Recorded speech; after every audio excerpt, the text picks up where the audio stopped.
And I feel like you can tell the difference in something that's quality and something that's not.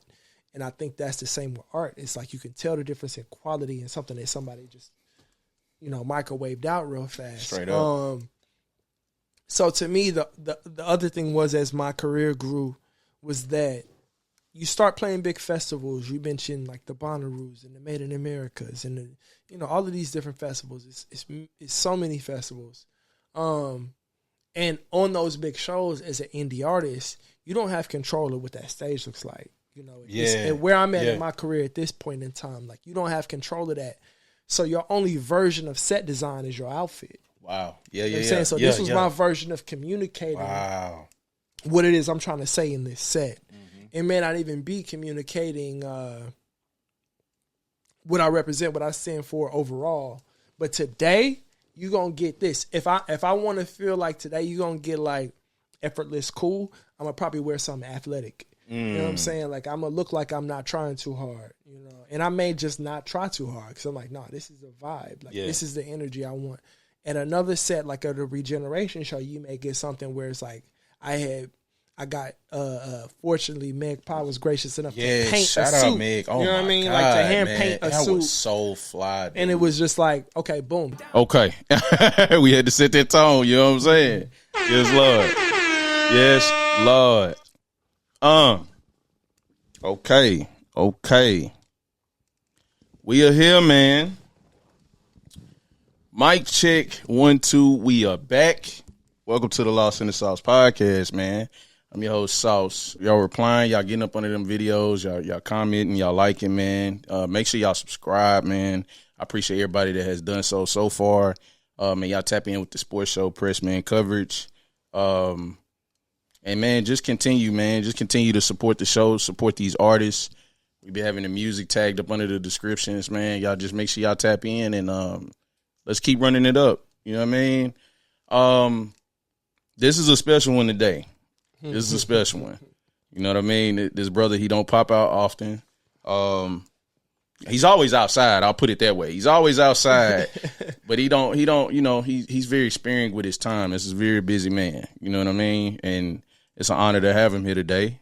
And I mean, where do we start with the accolades, man?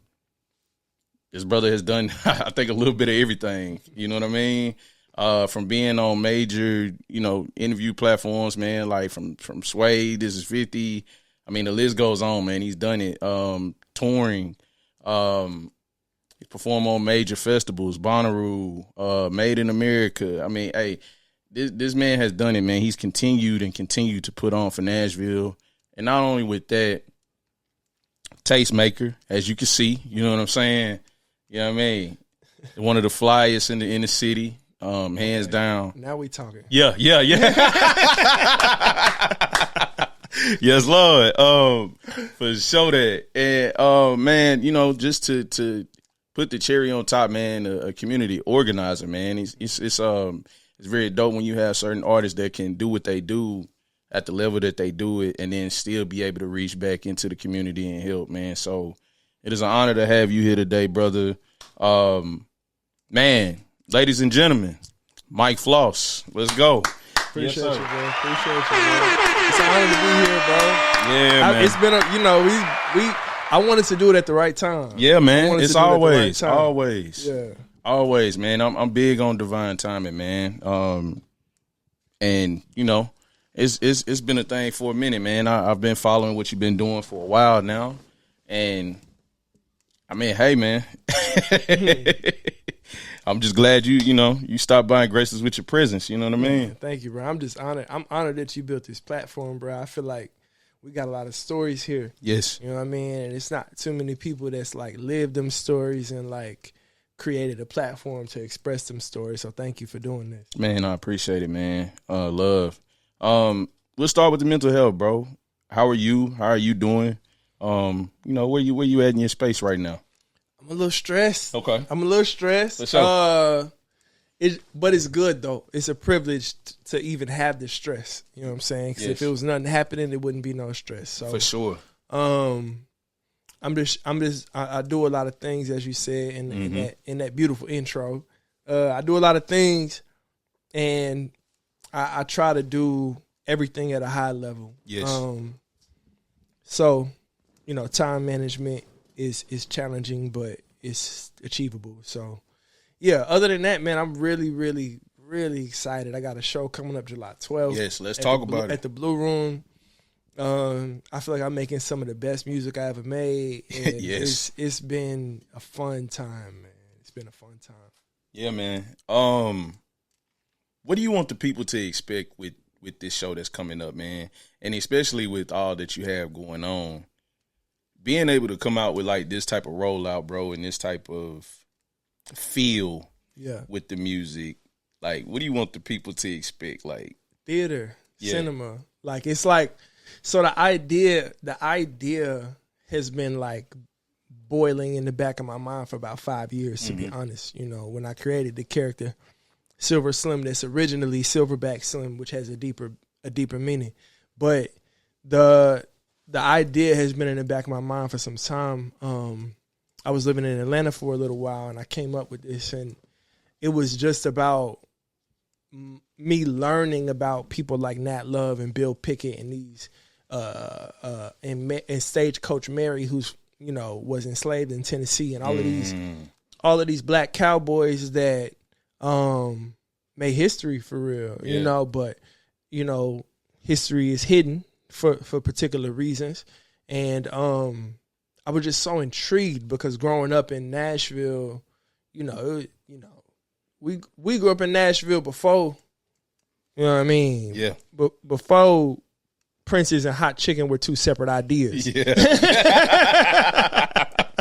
Thanks. So, now that the wave has swept the world, it's kind of like, okay, let's make sure we hold on to our history, make sure we hold on to our lineage and our ancestry.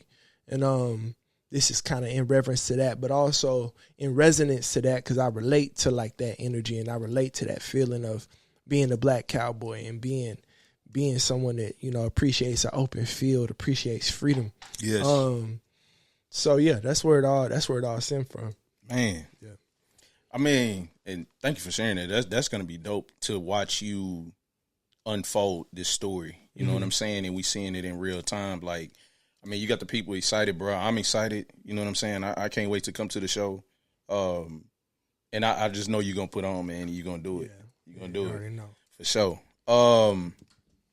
Man, we got a lot to cover, bro. Okay. We got a lot to it. cover, man. Like I said, man, you don't do too much, but you do enough. You know what I'm saying? And everything that you step out with is with impact. And how many projects is this in now? Like, I have no idea. Yeah, you can continue to.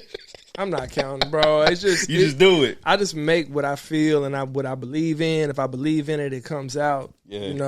If the timing is right, it comes out. If the situation is right, it comes out. So if the rent is due, it come out. Yeah. Sometimes I hear some songs. I was like, yeah, I was time to pay that. Time to pay that bill. Yeah, man. Yeah, I don't really like this, but I got to do it. I got to do it. For sure that. Oh man. Man, I mean, we can take a little timeline walk. You know what I'm saying? For the people that don't know, like, explain like Floss growing up.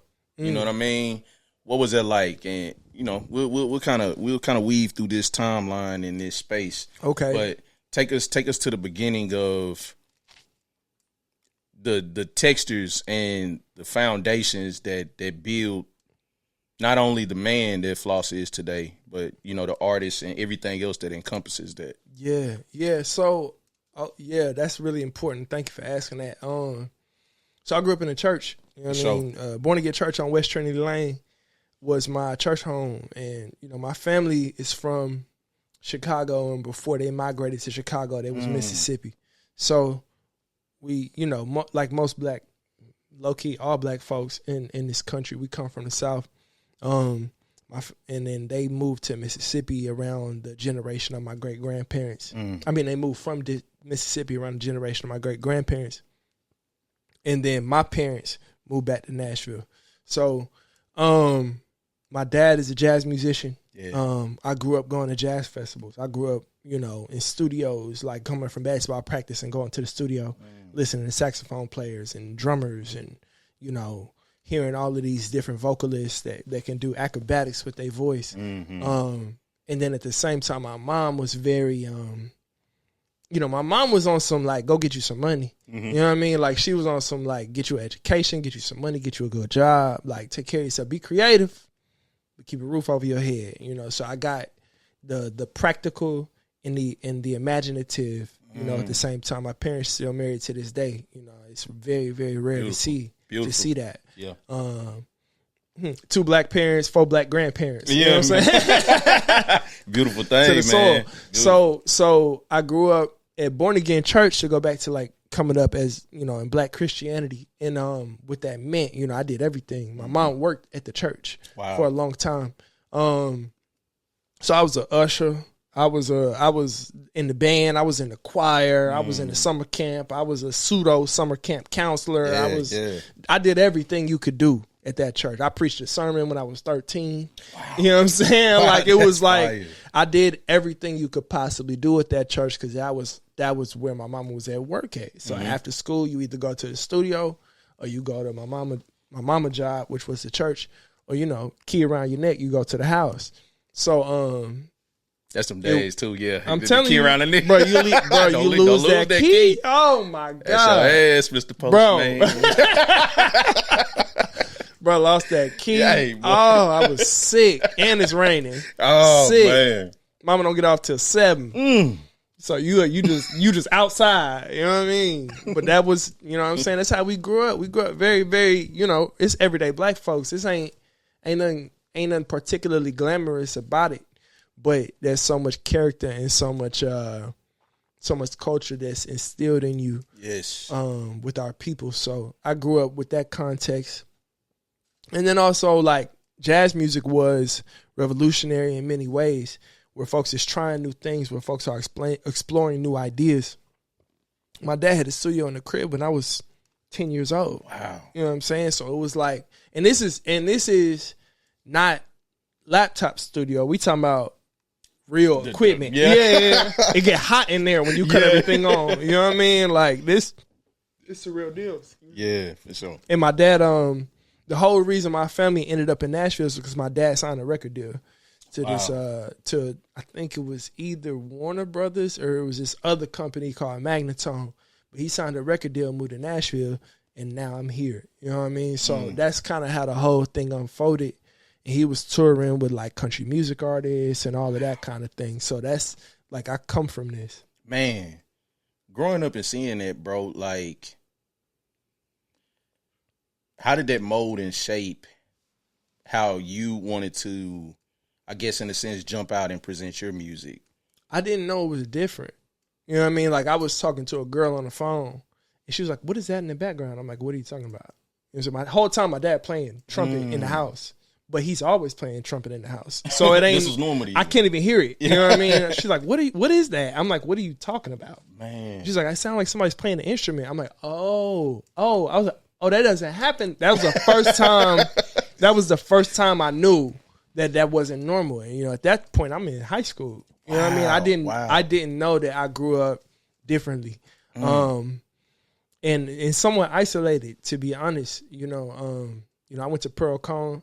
I played basketball, but I was in marching band the whole time. So, you know, I was playing trumpet, you know, following in my pop's footsteps. Section leader, the whole thing. Look, hey, y'all better be lucky I didn't play at TSU, okay? Because it would have been different. But nah, yeah, I just grew up in a really creative environment, and it was encouraged. Sure. You know what I mean? My sisters played instruments. We played sports. Like, I played basketball. I ran track. Played golf for a period of time. You know what I mean? Like, that's my mama's side. Like, get you some money. Yeah. You know what I'm saying? We wasn't just having. We wasn't just. Look, it's highs and lows with this thing, but yeah, man. I didn't know it was any different than anybody else. Mm-hmm. Yeah, man, beautiful, man. I think that's dope of having that creative influence in order to, like, be free, but also learning the dualities amongst that. You know what I mean? That's so powerful. It's like now, like even with my kids, I try to, me and my wife, we keep the creativity open. Yeah. But also, I'm kind of the one that comes with like the structure. Yeah. But they see me. You need that though. Like, for sure. I think like throughout time, they see me doing creative stuff. They starting to put it together. Yeah. But it's more so I try to teach them, you know what I mean? The structure, the discipline, and all those other things that come with that, man. Because it really don't work without it. Like I've done music business. You know what I mean? I've done contracts. I've done different things. And if you don't have the understanding of like, okay, so how much of this is negotiable? How much of this is either it is or it ain't? Am I willing to say no? You know what I mean? Am I willing to say yes? Because I gotta take care of myself. Yeah. You know what I'm saying? Like there's all of those things that come in mind, and a lot of people that are creative, they move in such a way, or from what I've seen at least, they move in such a way that does not factor in those real life elements, and it's just dream chasing. And it's like, no, bro, you gotta pay the bills. I don't believe in being no starving artist. You know what I'm saying? Ain't gonna be one. Ain't never finna do that. Like I believe in taking care of yourself and taking care of your responsibilities, no matter what. But I also believe in my ability to create so fervently that I know that I can do it via that. So, that's really important to know. Yes, 100%, man.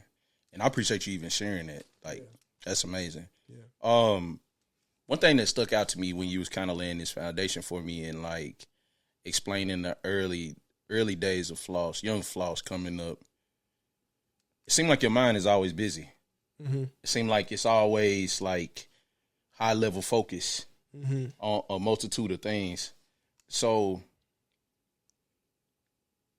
is that your greatest like strength, or is that your greatest tool? Have you learned how to use that to your benefit, or does it run rampant? I think it's both. I think it's a unique gift to be able to do multiple things at the same time and to do them at a seemingly high level. Yeah. Hey, it's out when it come out, man. That's the other thing too. We be hard on ourselves, bro. Yeah. Like to us, it's never good enough. It's always like, dang, I could have done this better. Right. But to the masses, it's like incredible. Also, my comparison, you know what I'm saying, my peer to me is Virgil Abloh. You know what I mean? My peers to me is Pharrell. Like my peers is like, who is the best? Like I look at myself in that lens, even though I don't have those resources, I don't have those opportunities or those relationships or those budgets, which is really a huge part of it. Because to have an idea is one thing, but to be able to execute that idea is a totally different conversation.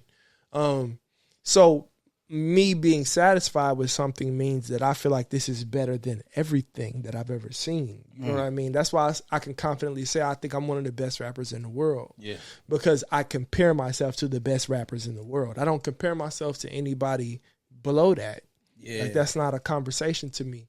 So whether or not the song get 10 streams or 10 billion streams, at the end of the day, the real ones, no. Like if you really like that, you know, okay, it's different, you know, like regardless. So that's how I've always lived my life, because I don't have the expectation of being a billionaire. I don't have the expectation of like, well, if I just do this and this and da-da-da-da, I don't care nothing about that. You know what I mean? My thing is about, am I being true to who I am? Am I providing for myself? Am I able to provide the knowledge and the experiences I've had and the opportunities that I've got access to the people around me? Cool. To whatever level that is, cool. But it's always gonna be that. Yeah. Dope. Take me through the journey a little bit, bro. Like, if we fast forward in the timeline a little bit, like having all that musical background, putting out, you know, the first track. Do you remember what your first track was you put out? No idea, bro. It's probably trash. I do remember that. It's probably terrible. Hey, man, for sure. Like, I wasn't one of them people that was like, the first thing I ever made was fire. Yeah. Like, no, nigga, it was trash. Like, yeah, to get out there. I was putting out garbage, bro. Like, and to some people, they may take some kind of thing to that, because I always been like good at rapping. I will say that. Like, when I was younger than niggas on the bus, I was out rapping older niggas on the bus. Like, and that was like on my first freestyle. But at the same time, like I said, I'm not comparing myself to the niggas on the bus. I'm comparing myself to the best in the world. Yeah. So I'm like, that's trash. Like this ain't this ain't that for got real. work to do. Yeah. We got work. So but not in a way that's like tearing myself down, but just it's really more so about acknowledging the greatness that I have and not falling short of that and not being complacent because it's 3 people in this room and I'm the best one. Like that doesn't mean anything to me. I want something that's gonna stand the test of time. Yeah. Hard, man. Has the list changed for you with like growing up and some of your favorite artists to like 100%. Yeah. 100%. How did it start now versus like who inspires you now? Okay, so my sister gave me a burnt CD. Uh-huh. You know that was yeah. My big sister gave me a burnt CD. And she heard me like listen to the radio. You know, it's Ludacris, T.I., all this type of stuff. Jeezy. And she gave me a CD like, nah, you need to check this out. And that blew my mind. I mean, it was Common and it was Kanye and Mos Def and Erykah Badu and all that. That was a whole different bag than what was happening at the South at the time. Yeah. So like I'm coming out of this 101.1 The Beat education, and she's coming with this VH1 Soul concept, and I'm like, oh, I didn't know this existed. She gave me a CD, Little Brother. She gave me a Little Brother CD, Minstrel Show, and I was like, what? Blow your mind, bro. You know what I'm saying? At this point, I'm still getting whooped with a belt type vibe. Like I'm cleaning the tub with Comet and listening to Minstrel Show by the Little Brother, and I'm just like, what is happening? Like I loved it. I didn't know. I knew I loved it, and I think she saw that in me. And she wanted to put me on and like, yo, like let me help you. You know what I mean? I love her for that. But also I went to Born Again Church where the pastor is a theater major, and he was always doing plays. Like if you from Nashville, you know Born Again be having the plays. So there was always plays. There was always the arts as a way of communicating theology and religion, you know, and these different concepts. And I was like, oh, you can use art to tell a story in a way that people can understand now, but also get your creativity in, but also do something righteous, you know, or seemingly righteous at the time. Although, you know, it's a lot of things in Christianity that I don't agree with, but, or at least in the way certain people present Christianity that I don't agree with. Got you. And that expanded my thinking as well. So it's like my favorite, to go back to your original question, my fault. No, you good. My favorite artist ranges across mediums. So it's like I may think that Spike Lee Do the Right Thing changed my life when I seen it. But then at the same time, The Matrix changed my life. And then at the same time, Jay Dilla beats changed my life. And then at the same time, the all-white Air Force One low top changed my life. You know what I'm saying? And now I got to look at who designed this. Then you go into Tinker Hatfield working on Jordans for Nike. Like it just continually spirals through this like rabbit hole of creativity and all these different mediums that you can express yourself. So yeah, my favorite artist now is probably all over the place. But back then, it was probably like Wayne, Jay-Z, Kanye, and R.I.P. The nigga we once knew is no more. But yeah, it was like, you know, your usual suspects, big artists, big commercial artists. Until later on, it then evolved and became MF Doom. It became Jay Dilla. It became Yasin Bey. It became, you know, these people. And then I started reaching back further where my pops had, you know, records and all this stuff. And he was putting me on the music. And then it became like Ella Fitzgerald. And it became Gil Scott-Heron. And it became all these different things. So it's constantly fluctuating. We can have a top 5 conversation whenever you want, but for sure. But yeah, it's gonna change from day to day. Yeah. Hard, man. With that, man, you know, to those musical influences, man, did your dad have any that kind of in a sense translate from you? I know you were saying like Big Sis gave you that CD, changed your whole world. was it anybody that, like, with him being a high skilled level trumpet player, was he putting you on to certain artists like, nah, you got to be versed in this person or this type of music? You know what I'm saying? Gil Scott-Heron, The Revolution Will Not Be Televised was the first time I think he did that. You know what I mean? And that whole album, and because he was putting me on the poetry. You know what I mean? Wow. So I think he wanted me to have a solid foundation because I was pissing him off.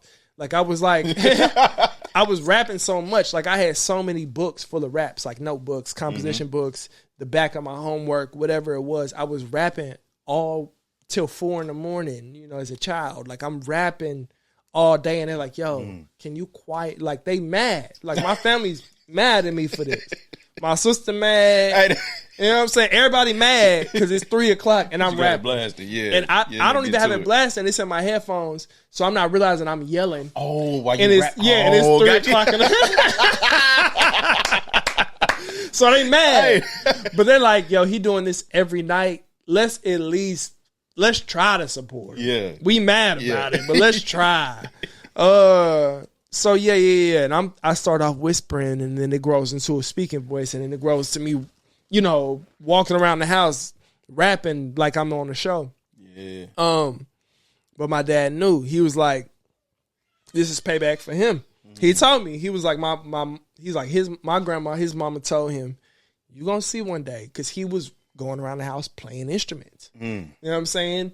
And that same diligence and that same desire to get better and to learn was in me, but it was just in a different medium.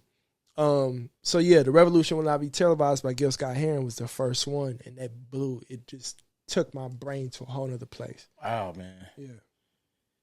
Now, let me ask you this. I might be jumping in the timeline a little bit, but that's okay. I had where I went to one of your shows recently. Matter of fact, I got that album from you. I got that signed. You know what I'm saying? Bro. You got that Thank put you, up. bro. But next to Chuck, shout out Chuck. Yeah, yeah, shout out Chuck, man. So that particular show, you did a full set list with your dad. You know what I'm saying? Mm-hmm. What y'all call your group Regeneration? Yeah. Is it correct? Yeah. Okay. Yeah. So like, when did y'all like find a way to blend that? And I know it can always be a interesting blend. Like even when I've done stuff for like my dad, whether in whatever, if we cut the grass or little stuff like that, it's always like as the son, you come with a certain energy, and your dad is like, "Nah, slow down, let me teach you." Yeah. So, how did that work to where y'all were able to form a group, and he look at you as a skilled enough artist to collaborate with him? Bro, you said it. You know what I'm saying? Yeah, you said it. Like, you know, when was that?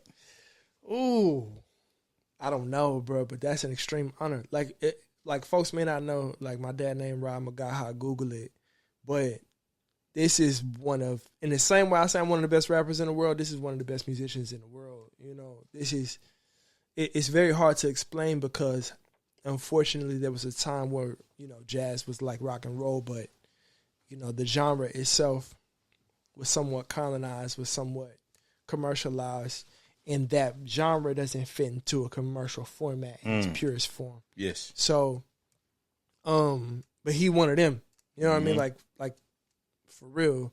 So to even be able to stand next to him, you talking about a man that turned down going on tour with Prince. He said no.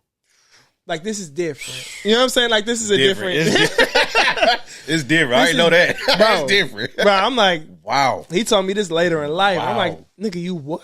Like, it's different. So I'm like, because of his own personal convictions and what he believed, and I respect that, but at the same time, nigga, I'm going on tour with Prince. Yeah, I'm never not going on tour with Prince. That invite alone is Come like, on now. It lets you know that it's something different. So to say that we're in a space now where we see ourselves as musical peers in a degree is probably one of the highest honors I've ever achieved. I've done a lot of cool things, but like, it's nothing like that. And we knew we wanted to make music together. Like, it's been times where he's brought me to a concert to come freestyle or to come, you know, because he loves improvisation. Like, that's his for a long time, I was seeing improvisation as our bridge. We're like jazz musicians improv, hip hop artists, you know, at least in their purest form. For sure. Freestyle, where it's coming up at the top, off the top of your head. Although that definition has changed with time, but that was our bridge. And I was like, man, one day, if he say like I'm really doing it, I know it's for real. You know what I mean? Like, and now he on Instagram. He on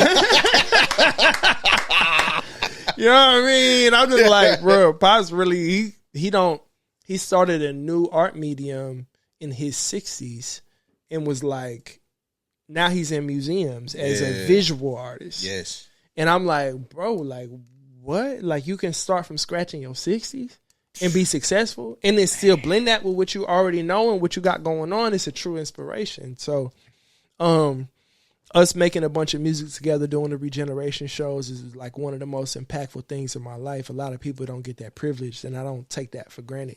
You know, and if your folks still here, you know what I'm saying, do something with them. Yes, do something 100%. with them and document it, because it's very important for us as Black people to record and to document and to share our history and our lineage and what we come from and who we come from.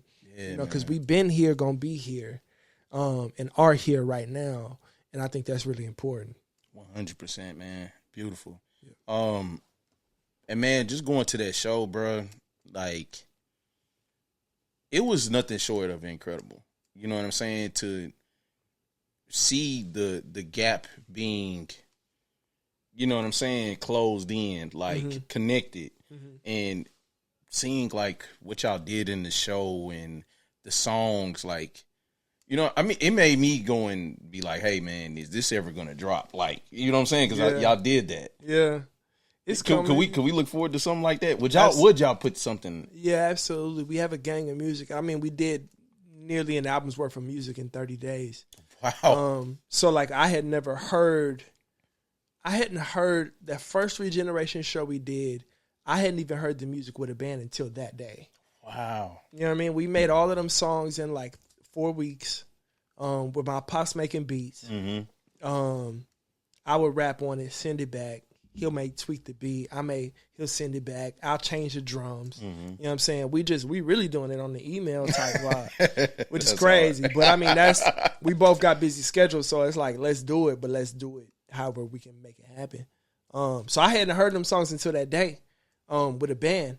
And he got, you know, it's him, so we got the best musicians. We got a phenomenal band. And we had all this music, and we did a second show, and people loved the second show even more. Yes. You know what I mean? And it was even more polished and even more dialed in. So we kind of like, it was many times where, you know, my pops work out the crib at the studio. I'm going over there. We working on songs, coming up with ideas, coming up with concepts. He's going through beats. He's going through stuff that he's had since the 90s. Ooh. You know what I mean? So I'm hearing stuff, and I'm like, he's like, oh, man, this so old. I ain't even got the original files to this. But, like, you know what I mean? Like, this was on a tape. I'm like, what? But at the same time, my mama downstairs frying chicken, you know what I'm saying, and macaroni and cheese. And she's like, come eat. And we working on something.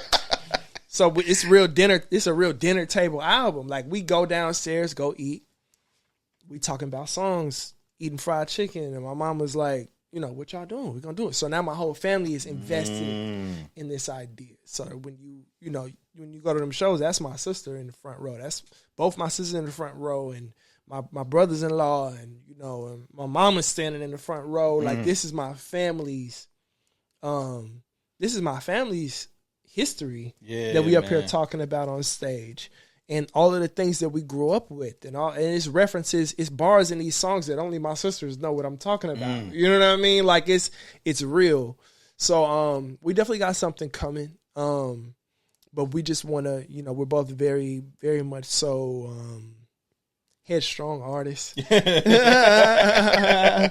for sure. You know what I'm saying? He wanted this way, I want it that way. We meet somewhere in the middle. Yeah. And we both compromising with each other, but we want to do it right. So that was kind of like, let's see how this go. And then his art is taking off, and then my music is doing what it's doing, and it's like scheduling and all of those things. Yep. But no, that's still Regeneration is here to stay. Like we gonna do that, and we have studio recorded versions, and you know we got good things coming. So beautiful, yeah, man. It's on the way. We might do something before the end of the year. I'm not sure, but yeah, it's there. Beautiful, man. Let's keep it on music though, man. So with these new tracks, right? I mean, Floss, man, you've put out timeless music, man. Oh, I mean, one of your favorite from Fubu Forever to, you know, I mean, I like when you did the up tempo stuff, like Pardon Me, like I played in the beginning. Like I've seen those songs perform live, and I've seen how they impacted people. But now you're in this new space, like I said, with Silver Slim and this vibe. We can even go. Where should we go first? We can go to Right Where We Belong, but I also want to talk about Always Something. Okay. Matter of fact, let's start with Always Something. Yeah. What was the intention when you created that song? Because it's bar heavy. It's coming with it. You know what I'm saying? It's heavy hitting. And so what was the intention when creating that song? So I made Always Something in LA. Shout out to CL. I've been making a lot of music with CL. He also produced Right Where I Belong. We've been making music for years. You know, he used to live here. He moved out to LA. And I go out to LA and make music with him, you know, a few times a year. And we made Always Something out there. And, you know, our thing is we resonate very similarly. Him as a producer and engineer and strategist. For how we can tell this Nashville story and how we can create something that would like inspire us if we was, you know, artists making our first song for the first time. Like I want to make something like that. Like what's the stuff that's like would blow our mind if we heard it and that was our introduction to music in this way. Like we love Pharrell and like, you know what I mean? Like it was like, how do we make something that sounds different but also comes with like the DNA of where we come from? You know, he grew up on a ranch, like for real, raising horses. You know what I'm saying? Like, and it's very authentic to our story to be making this type of music and with these influences. But Always Something was about me trying to be Howlin' Wolf or trying to be these blues singers from the Mississippi Delta, like trying to tap into that emotional energy. And then also, you know what I'm saying, it's a homage to Young Dolph, which a lot of people may not realize. You know what I'm saying? If it ain't one thing, it's a motherfucking another. You know what I'm saying? Like this is the spirit of Young Dolph, which is also the spirit of B.B. King, which is also, you know, the spirit of the South and black people. From that lineage. So I think Always Something was also me talking shit. You know, this is me saying like I don't need nothing from nobody. Like I will stand here, I'll sing the hook, I'll rap the craziest bars, I'll whatever. Like it's not a thing in this genre that I can't do. And it was super cocky and super braggadocious, but it was also like there's this emotional component too, where nightmares, dreams, and everything that happened under the sun and the moonlight. This is the things we're experiencing in this time. You know, we live in what a lot of people call a hellscape. We live in under a Trump administration. We live in under extreme Zionism, and we live in under extreme white supremacy and capitalism and all of these things. It's nightmares, but it's also dreams. Yeah. And everything that happened under the sun and the moonlight, like what's seen and what's unseen. We only know about the things that we see. Yeah. And what I've been told by people on the inside is that the truth is way more scarier than the conspiracy. Oof. You know what I'm saying? Like if you think the conspiracy theory is scary, what they're actually doing is way scary. So it's a sign of the times, and it's this moment that we live in.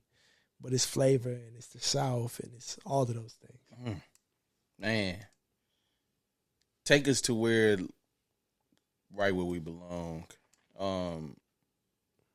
That one, I like how you start a lot of your tracks too. And also, thank you for that breakdown of always something. Mm-hmm. But like, where we belong, man, it's like, man, you just know how to start a track, bro. Like, it starts off with you just gonna give us a little bit of taste of what Floss doing in his day. You know what I'm saying? The denim raw, the drinks cold. Yeah. And then just stepping off the, you know what I mean? Stepping off the, you setting the tone, you know what I mean? I'm heading somewhere. Yeah. I'm stepping out like this, so it's just like, Is that just like, man, you wanted to just create an entire bot with this one? A lot of times it's just what happened that day that I recorded. That's just where you pull from. I'll just be telling the truth a lot of times. But it's also telling the truth with flair. You know, I think for anybody that's a writer or an artist, you know, you want to understand that the normal can also be the glamorous. You know what I mean? Like, I could put on a white t-shirt but make it sound like any, you know what I mean? You can make it sound like it could be in my white tee, or it could be, you know, I got on the best white tee ever made. You know, it's constructed with these fabric. It's detail, and it's paying attention to detail, and it's consideration and care and thoughtfulness about what you do. Because I try to live my life in such a way that's not happenstance. You know, I try to curate my life like an art gallery. Like, I want to experience life in this way, so I'm going to take action steps to make sure those experiences happen. But yeah, man, I think Right Where I Belong was also about, you know, the beat that CL made, and the feeling that I want to have day to day. Like, what do I want to ride around and listen to? You know, like, what is that? And you mentioned Heat earlier. Yeah. You know what I mean? It's like, because I listen to experimental stuff all the time too, but also it's just like Leon Thomas' album inspired me a lot. We're Right Where I Belong, you know, and that may not be noticed, but like, baby, I'm a dog, I'm no much. But I was doing a flip on that where it's really a double entendre. It's like, say I used to be a dog, but I'm still one. And that's about, you know what I mean, women judging you according to things you did in the past. And you're like, I'm not even finna have this argument with you. You think I move like this? Okay, I still move like that then. Believe whatever you want to believe. Yeah. But it's also like, her used to be that nigga. Still that nigga. Come on. I got it in me. Yeah. Like, I've been that nigga the whole time now. Let's not say that. Yes, sir. But yeah, so it's just a combination of energies, and I think most of my best music is when I'm being present. When I'm being very present in the moment and just like making what I feel and experience that day. Beautiful, man. Beautiful. Speaking of setting the tone and like taste making and all of that, bro, like, since I first met you, matter of fact, hold on, we're gonna detour just a slight second. I gotta ask you about one more track, man. This is when I was in the beginning stages of learning what you were capable of and what you were doing. So, like, I'm gonna just kind of give you a scope. It led me to the rabbit hole of your music, but one was Qualls when you got on Ghost. Okay, yeah, right? Shout out Qualls. Yeah, and then I'm trying to think. I know for sure Wade Brown and Enrique stuck out. My God. Drive Through. Wade. And I said, what the Enrique, fuck is this? Them niggas. Bro. So, bro, I want to say shout out to Wade. He's going to be at the show on July 12th. Okay. I've got to meet him in person. Hasn't been announced yet, but he's performing at the show. Wow. As a special guest. And Enrique, crazy producer. Crazy. Yeah, I think Wade is one of the best artists I've ever heard. Somebody that can sing at that level, write songs at that level, rap at that level, perform at that level. We don't see that. The only thing we've seen, well, I ain't even gonna compare him to nobody, but we don't see that, you know, in ever. And I be saying, like, I'm not putting a project out unless Wade on it. Like, that'd be my rule for like putting projects out since I met Wade. I'm like, if you notice, Wade is on everything I put out since I met Wade. Yes, bro. Yes. Because I think he's the best. He lucky I can't sing. I be on his ass. But yeah. that whole like crew coming out of Huntsville, Alabama, shout out to Lee. You know, I kind of got connected to that whole environment because of Juice Fest. Juice Fest was at Alabama A&M, you know, which is about an hour and a half outside of Nashville. And Jules from New York was the one that put Juice Fest together, and now it's up in Brooklyn, and he's doing amazing things. Fire. But that's way homie. You know, Lee. I met Lee through going down to A&M to do Shout out Lee. Juice Fest, and Lee took photos. Bro, we went to Juice Fest at Alabama A&M. I took True Star down there with me, DJing for me. The speakers go out. Something's going wrong with the sound system. True rewired the whole sound system on the spot, like 10 minutes. Boom, boom, boom, boom, boom. Rewire it, move the speakers on the stage. Okay, it's going good. Speakers go back out again. I do the rest of the show a cappella. Lee, who I've never met, is taking pictures of me. Wow. Lee posted pictures online. I'm like, we got to find this nigga. Mm-hmm. Yeah, you know man. Find this nigga immediately. You know what I mean? And he got to be with us. I don't care what we got to do. Straight up. He got to be with us whole time. Him and Delisha had been building a relationship that I didn't even know about. Wow. You know what I'm saying? So I'm doing everything I can to convince this nigga to come to Nashville. And I feel like Delisha doing the same. So we ended up getting him to come here, and we've been locked in ever since. But yeah, it was all like really divine timing, and Wade is a part of that story as well as Enrique because they was down there. So yeah, man, that's the home team for sure. Man, that's hard. Yeah. See, I'm glad you even kind of gave me that backstory because I never knew that. I could just hear the silkiness and smoothness through like how y'all collaborate. Like I think it started with Fubu Forever for me.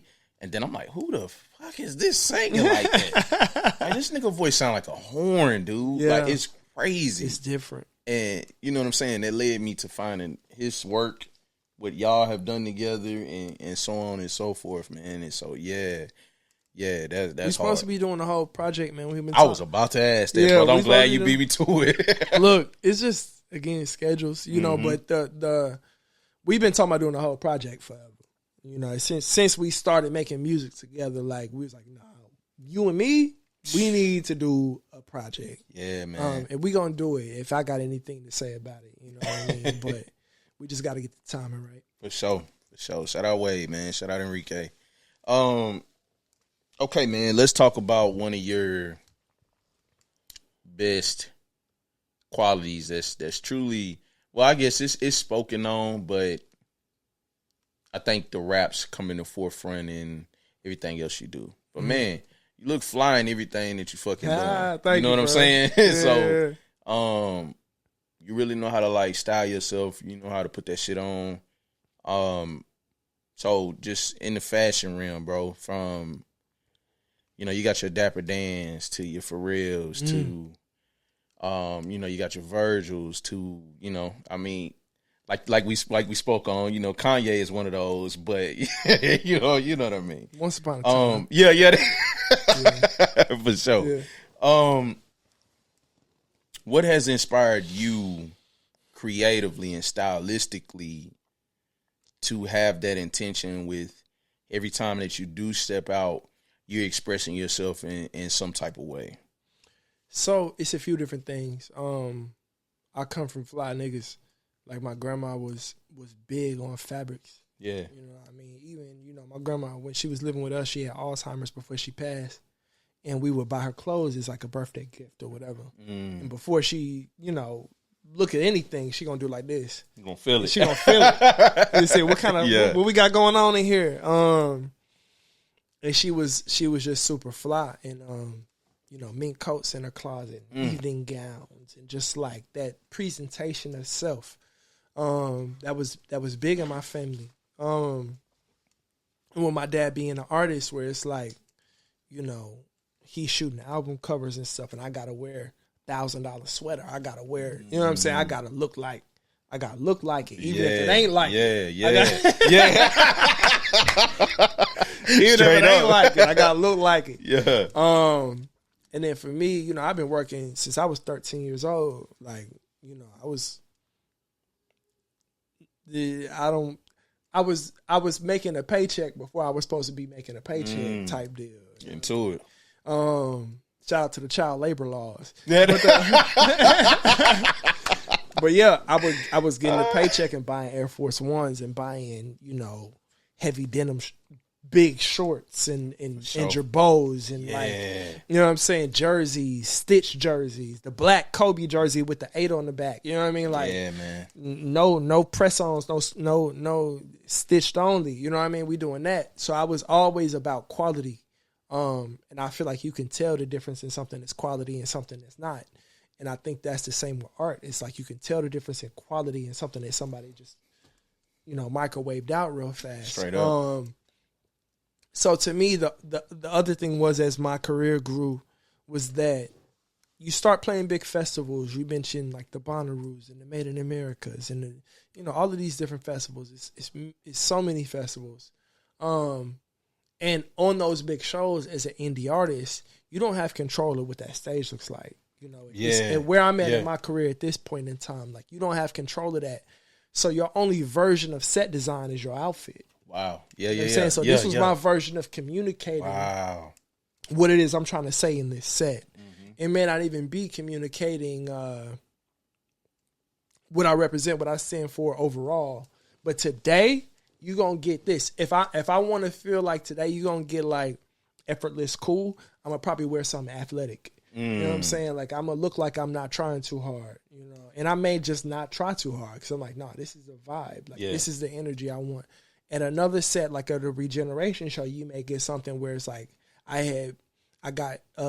fortunately, Meg Pye was gracious enough to paint a suit. Shout out Meg. Oh, you know what I mean? God, like to hand man. paint a that suit. Was so fly, dude. And it was just like, okay, boom. So now we coming with something that's like different than just a Mike Floss show. You may get, you're going to get a lot of Western, cowboy attire on July 12th at the show. Yeah. Because that's the aesthetic that I'm creating from. So it's a version of set design and a version of communication that music cannot do, that, a non-visual format cannot do. It's almost like a new layer added on to it. And I approach it that way. Yeah. Man. Okay, so with that, you went from being able to have like a keen eye of picking out different aesthetics and pieces, right? Mm-hmm. Until now you into this new wave that you've been inspiring a lot of people and you've been kind of like gradually showing us. But bro, you're creating your own pieces. Yeah. You know what I'm saying? And so I was sewing last night. Wow, that's fire. I'm making fits for the show. Like fire. Yeah, so like everything I wear at the show for the most part is going, except for like shoes or whatever, but like everything I make at the show, I'm making, man, with my own hands. Some of the fabrics are hand painted that I painted. Like, we'll see if those fits make the cut, but I'm like making it's practically a capsule collection that I'm going to pick from, to perform in at that show. And I just started that this year, which like if you would have, I started the first time I ever sold anything was in February. So my New Year's resolution this year was to explore my interest in fashion. I took one class. They taught me how to make a pair of pajama pants. And I was like, there's no way we finna make a pair. There's no way we finna make a pair of pants in this 4 hours. Got you. Made a pair of pants in 4 hours. And I was like, so she was like, yo, if y'all want to buy the machines that y'all was sewing on today, I'm selling them because they're used machines. You can get them at a discount price, blah, blah, blah. Bought the machine that day, took it home, started tailoring all of my stuff because I understood the basic concept of it. After that, I was working on some stuff and I was like, this machine is really like a super like low-level machine. I bought a new machine, talked to some people that make clothes. Shout out Zan, shout out Dirge, shout out to Nat, shout out to everybody that I asked questions as I was exploring this. They may not have even known at the time that that's what I was exploring, but I was asking them questions. And it's black women that was making clothes that inspired me. And I was asking them these questions, and it was like, you can do it, go do it. And I was like, all right, bet, I'm going to do it. And since then, I've just been making whatever I perform in, stuff that I'm wearing around day to day. Like, I've just been making my wardrobe. Yeah. Tell us about, like, the bigger aspirations with that. I know these are just steps. These are all parts of Floss. But what is one of your biggest dreams with this? Is it a whole fashion show of Floss pieces? Is it a collaboration with the brand of a Floss line? Like, what does this look like in your desires? Bro, I honestly don't know, bro. Like I said, it's only been like 4 months. Mm-hmm. So You still in the baby stages, okay? I don't want to say been doing it, though. Like, You've been doing it. I want to be the designer for Louis Vuitton. It's like, nigga, let's relax. But I think I'm willing to explore. You know, that's what I want to do. Is I want to look for as many opportunities to like grow and to engage in it, so I can learn the answer to that question. I don't know. I literally don't know. Like, I don't consider myself a stylist. You know, I'm a good enough student to where I'm willing to make stuff that I'm willing to wear. And I think that's the first step. I think I'm better creatively and as a visionary than a lot of people, but I don't have the technical skill in fashion to really articulate what it is that I can do in the way I see it. So I'm trying to learn the language, skill set, so that now I can walk into I can walk into a room and be like, this is the idea. For sure. Beautiful, man. Give me some of your biggest inspirations in this lane, and who's inspired you?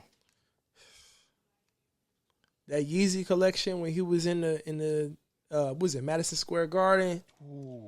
When, you know, a lot of people was in that show. Like Yachty was in that show with the red sweater. Ian Connor, whatever, but he was in there with the yellow shirling. Like, I remember that's when Father Stretched My Hands with Cuddy, and like that whole moment, I was like, oh, you can put all of this together and make one. You can make one thing. Like, you can make all of these ideas into one thing. That inspired me a lot. I've always watched fashion shows. Like, I've just always watched fashion shows. Like, whoever it was, whether it was brands I've never ever worn or cared to wear, if it's a Dior show, if it's a brand that I can't even remember the name of, like if it's a fashion show, I want to look at it and see. Like, I'm just curious to what people do with that format. Zan inspired me a lot when she did the X show that I walked in, and it was like, oh, you made like 20 looks. Like you made a lot of looks for crazy. A lot of body types. Like, I don't even know how to make clothes for me. Like, niggas be asking me to make stuff for them. I'm like, bro, I don't know how to do that, bro. Like, I know how I want clothes to look on me. Yeah. And I'm gonna make that. And we'll see what happens next. When we get there, yeah. But I'm also nervous about, like, you know how, like, when something you love becomes your occupation, you don't love it as much? Like, if I have to do this for money, now it's like it's a job. And I don't want it to become a job. Like, I like it being a hobby, low key. For sure. I may not do nothing professionally as somebody that's designing clothes. I think I would be a phenomenal creative director for any brand that exists. Like, I'm definitely better than the people that are working at major brands, in my opinion, because those, at least for my demographic, I should say, because a lot of the stuff that I've been seeing doesn't move me. And I know the stuff that I would do would move me. And if you move me, you're moving a lot of people, because I'm not easily moved. Yeah. So I think there's a lot of opportunity there. But yeah, man, I think inspirations, Pharrell for sure, what he was doing with jewelry, what Nigo was doing. Yeah. Let me think, who else was, honestly, you know who doesn't get enough credit is 2 Chainz. 2 Chainz come with like some of the greatest outfits and some of the greatest decisions. Yeah. Like, we talk about niggas in the South, like 2 Chainz probably the flyest.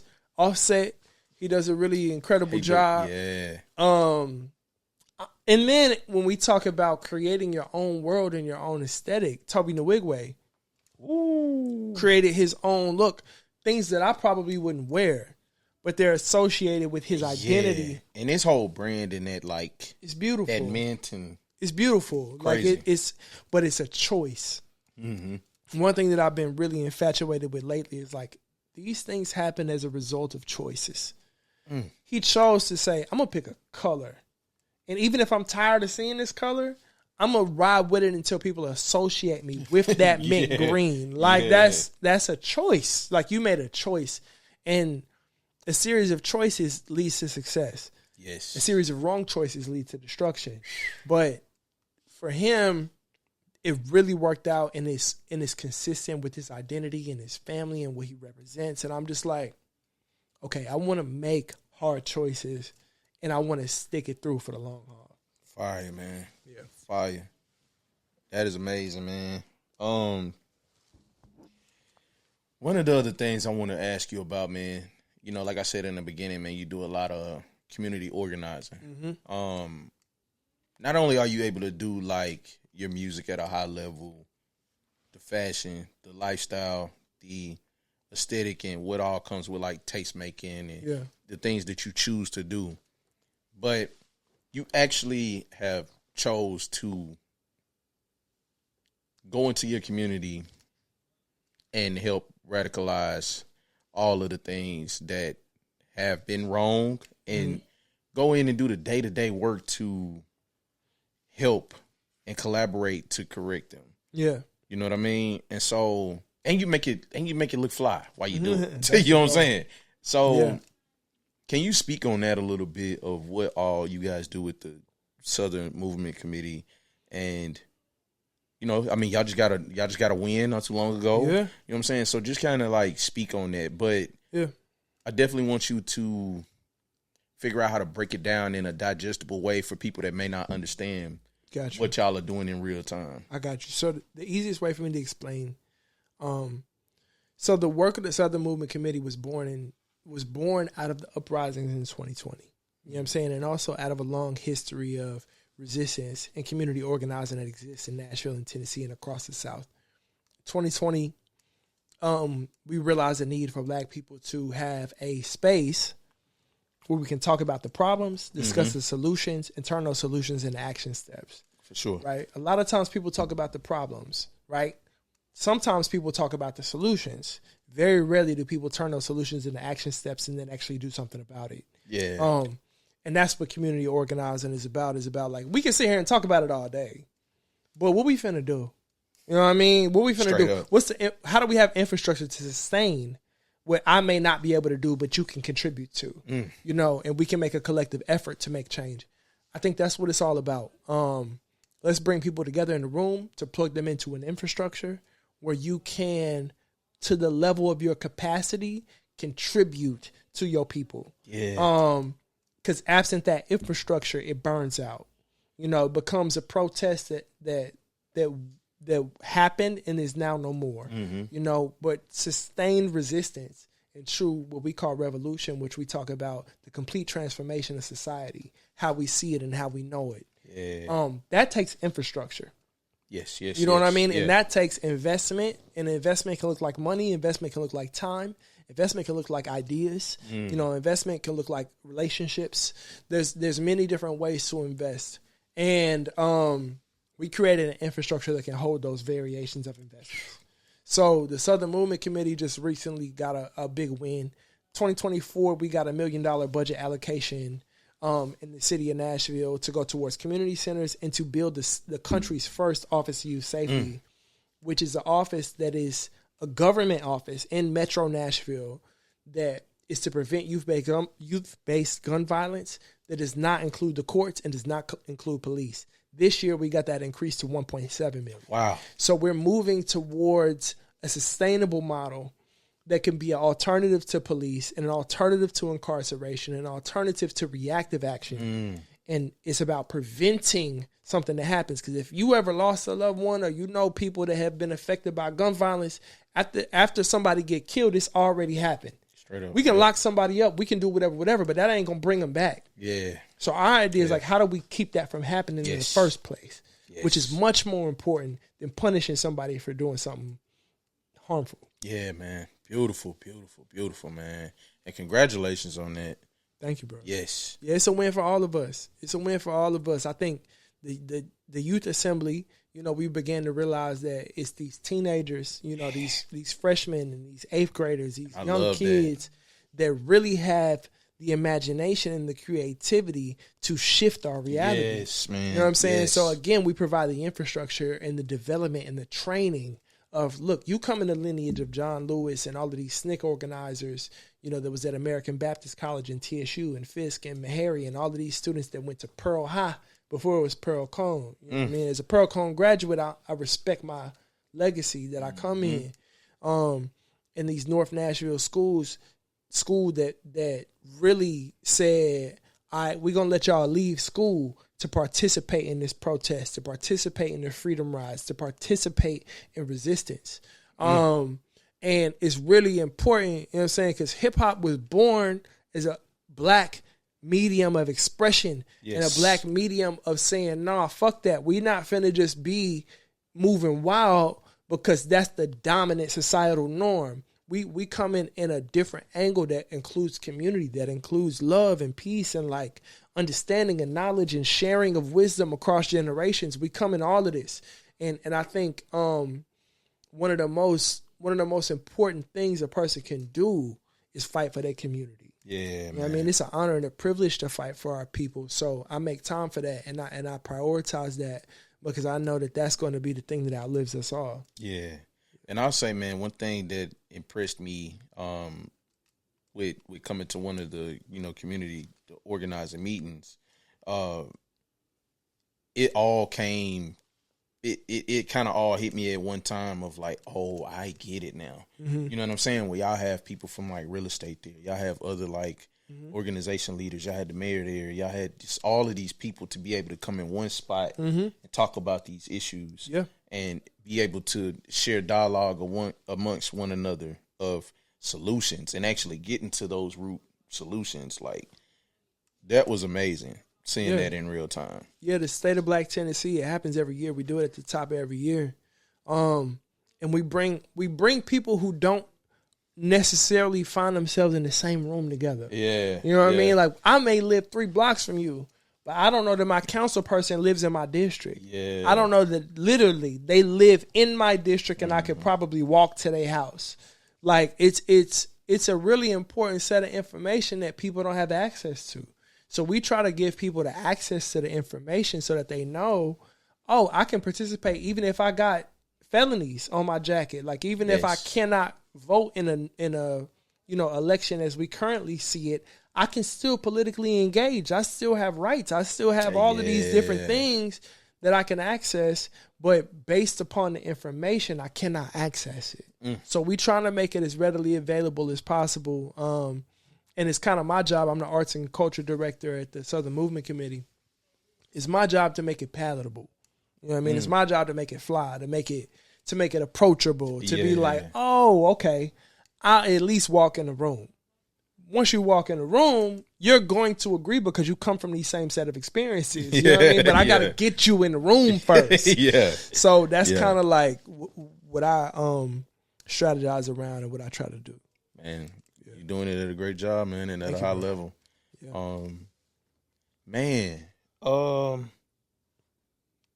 trying to think. Do I want to ask you anything else, bro? Oh, I know. I'm glad I just went to my... Come on with it. Now, look. Come on with it. I had Strains on a little while back. And actually, man, I heard you rap this in one of your lyrics, man. Okay. Man, you gotta let me know what's up with the fried okra, bro. Ooh. Look, I ain't gonna lie. I had Strains on, bro. We had that debate of like school lunch and all of that. He was a real advocate of the chicken tetrazzini, bro. I ain't a fan of that. I thought that was garbage. You know what I'm saying? But I understand both sides. The chicken tetrazzini was a little sour, but conceptually it made sense. It's really just a chicken spaghetti if we do it. It's a chicken spaghetti, It's a chicken spaghetti, which I like a little white pasta. You know what I mean? But the fried okra though, nigga. Hey, the fried okra. Hey, man. Look, that fried okra used to go crazy. I won't eat okra unless it's fried. Like, I don't eat okra in no other context, nigga. You can keep it. That okra be slimy. I don't care about gumbo, jumbo, gumbo, Christopher Columbo. Fried okra and fire. Hey. Oh, man. I had to ask you about that, dog. Bro, I love was some like, fried bro. okra. I love some fried okra. What's your go-to with the meal with that jump, man? If you got the fried okra, if as I the go side fried dish. okra, you gotta go fish. Okay. You gotta go fish with it. And then you gotta go like greens. I'm gonna go double veggie. Because the fried okra don't really count. It don't really count as a vegetable for real. It don't count at all. So you gotta go like greens. You stand on business about this fried okra, green dog. beans. That's really a treat. It's a delicacy. Yeah, I know. And then, you know, you might hit it with a little spaghetti. You know what I mean? You can hit it with a little spaghetti on the side. You know, the plate got the three sections on it. Yeah. Little spaghetti, little fried okra, little fish. Okay. You in the game. You in the game. I'm gonna get a little bowl of green beans on the side. And you in and some banana pudding. We in the game. That's wild. To mix the banana pudding with that. I understand that's wild. You got to get you a palate change. I understand that's wild, but I'm gonna eat banana pudding under any context as long as the cookies ain't soft. If the cookies too soft, I'm not rocking with it. Okay, hold on. Let me ask. So, do you like the it's got to be with the pudding, right? You know what I'm saying? With the, you know what I mean? They mix it in with the Jello pudding, or is it the other way? I'm going vanilla wafer, no whipped cream. You know what I'm saying? Okay, yeah. The banana pudding with real bananas in it, though. Okay, yeah. I need some bananas sliced and you got up to hand chop them. Yeah, you got to hand chop them. And low key, you want the banana that's not all the way ripe, because once it's sitting in the refrigerator for one day, it's gonna get slimy. And I don't like that. I don't like that. Big texture guy. It's got to be like a light green yellow banana. Chop that up, put that in there. Boom. Put the vanilla wafers in there. Boom. Pudding, and then just do it like a lasagna. Layer it up. Yeah, no whipped cream though. I don't like when they be putting all the whipped cream on the banana pudding. Get that out of here. Man. What are we doing? What are we doing? That's great, man. Yeah. Oh man. Man, thank you, Floss. Thank you for your time, bro. Yeah, thanks for having me, bro. Yes, man. It was an honor, man. Long overdue, man, but well worth it for sure. Yeah. For sure. I mean, I'll ask you if you got any questions for me. Feel free to ask. But other than that, man, let the people know what they can expect. So, like, you've been documenting like Nashville hip hop history. Yes. Like, what have you learned? Like, what has been the through line that you've been seeing across these interviews? Man, great question. This city is very passionate, man, and it comes from a raw and real place. And my job in that is to just help bridge that gap. For anybody that comes across my platform and want to know more about an artist, that's my job of helping make it palatable. Same way, you know what I'm saying? I make this cool and I make it palatable, and I create an inviting space for people to tune in and get the history of Nashville and what we doing here. Because I took it upon myself. I was frustrated, you know what I mean? And it was just from a place of, okay, y'all don't know how to document it here. Let me do it. You know what I'm saying? And I'm gonna show y'all how to do it at a high level, to where these artists feel respected. You're not coming in feeling like their time is wasted. You know what I'm saying? Like, really do your research on who you're talking to. And just because they're in arm's reach or you can see them doesn't mean that they ain't like that. You know what I'm saying?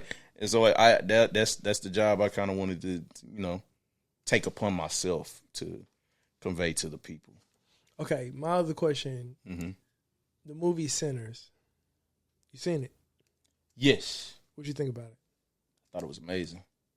Why? I mean, where do we start? It's multi-layered in there. We could go from the aspect of I forgot his name, but the head vampire. We could go Remick? from his Remick. We could go from his aspect of him wanting to consume the culture in a sense. We could go that route. We could go the route of the brothers coming back to their hometown and trying to create some, you know what I'm saying, some revenue and traction. We could go that angle. It could be another angle of the trust factors coming in between, like your infrastructure. If you ain't got it pinpointed on everybody because they let the lady back in. You know what I'm saying? They let her back in. That's true. So Cornbread didn't know though. He didn't know. So it's like, man, you threw the whole jump behind, man. So It's a lot of layers, but I thought that was an amazing movie. Yeah, I'm always interested in what people think because I've heard different things, but mostly, it's one of my favorite movies ever made for real because we rarely see the South presented from such a complete view. Like you got an African spirituality, you got people going to the North and coming back. You know what I'm saying? Yes. You got that idea. You got the idea of like blues music, and you got Black Christianity. Mm-hmm. You know what I'm saying, and what that means, and in that context, you got agriculture. Like they're driving through cotton fields post Juneteenth cotton fields, and what that means, and it was just really, really interesting to see a movie that encapsulated the South like that. That feels relevant to today somehow, even though it's very like. Set in I think it was set in like 1932 or 1935, but it's set in such a past time that we don't know, but it seems so familiar, and I think that's what's really important to me because when we talk about culture, it's like these are customs and traditions and values that hold over 100 years. Yes, and we still relate to it, and I think there's something very magical about that, and I'd just be curious about what people. I thought it was amazing, man. It's up there for sure. It's been hard for me to move and shake off of Pulp Fiction. That's my top movie. I think it might be ever. You know what I mean? Can't do it. Yeah. This nigga wrong. He wrong. Oh, man, he break the fourth wall over Quentin Tarantino just a white boy looking for an opportunity to say nigga as many times as he can. That's all it is. And he make great movies to justify it. I don't like that.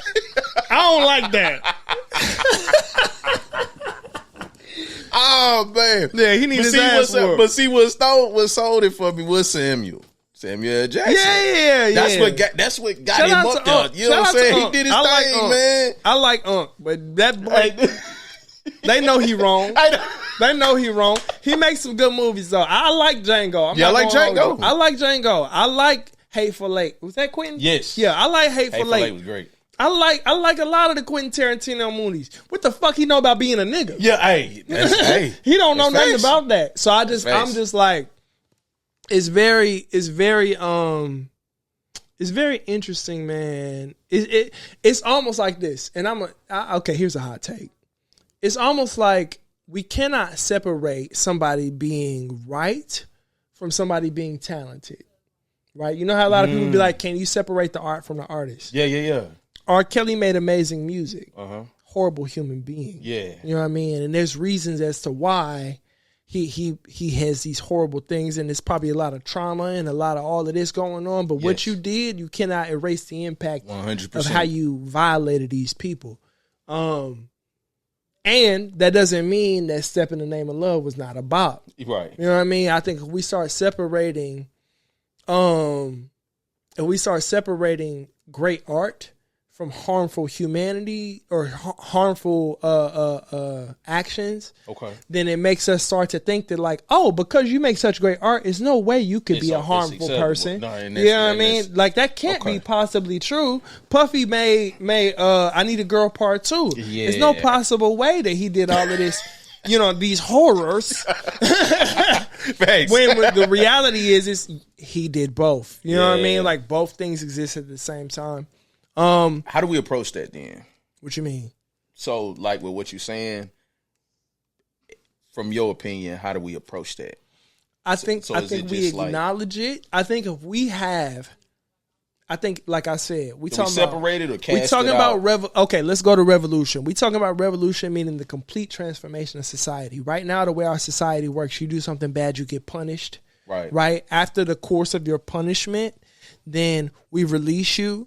With no real reformative or educational analysis or anything like that. We just punish you for X amount of years based upon how bad it is, the thing you did, and then we send you back home. That don't make no sense to me. At all. You know what I'm saying? There needs to be a re-education. There needs to be an analysis of like, why did you do that? You know what I'm saying?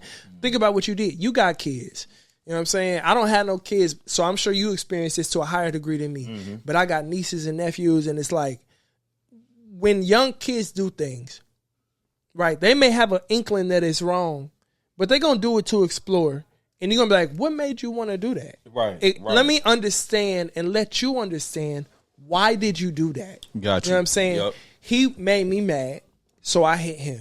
Okay, cool. So my emotional regulation has to grow to say, what he did made me mad. Why did that make me mad?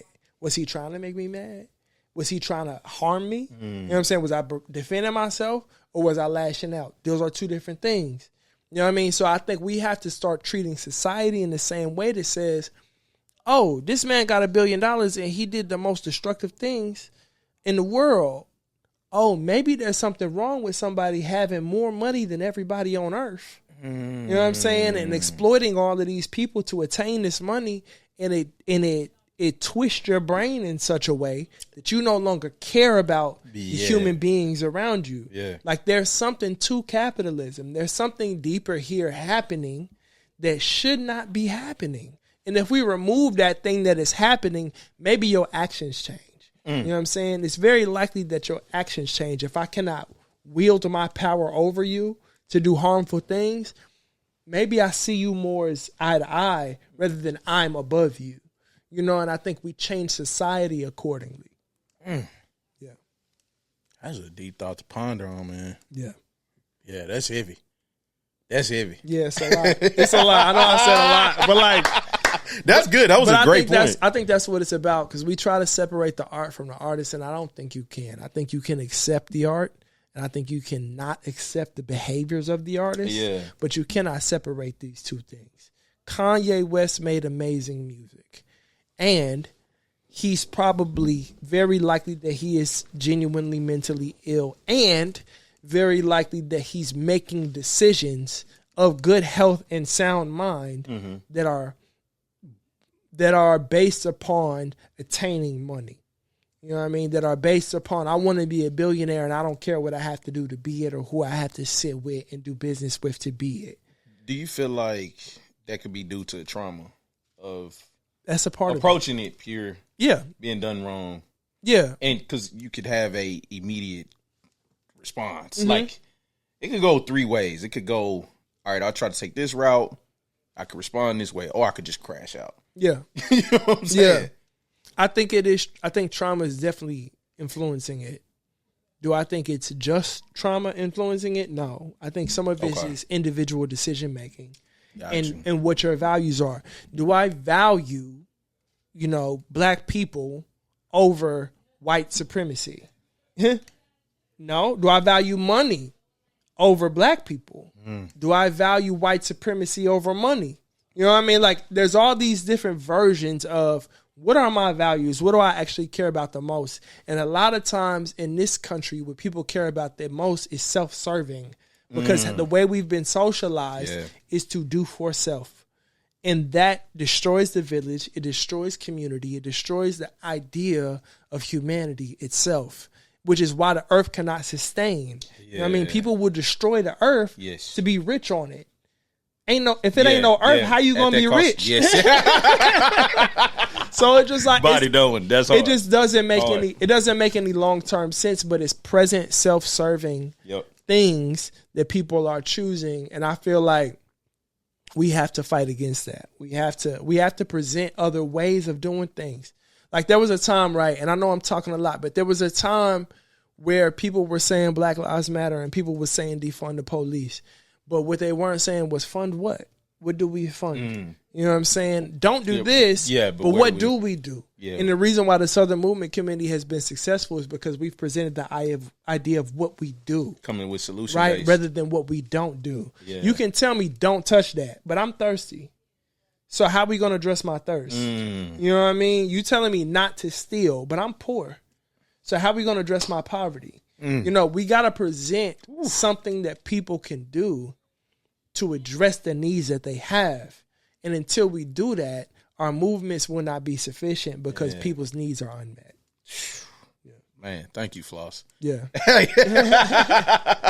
Body there, man. Yeah. Wow. Mind blown, man. And that's why it is going how it's going. You know what I'm saying? God is continuing to cover that, bro. And it's amazing to see.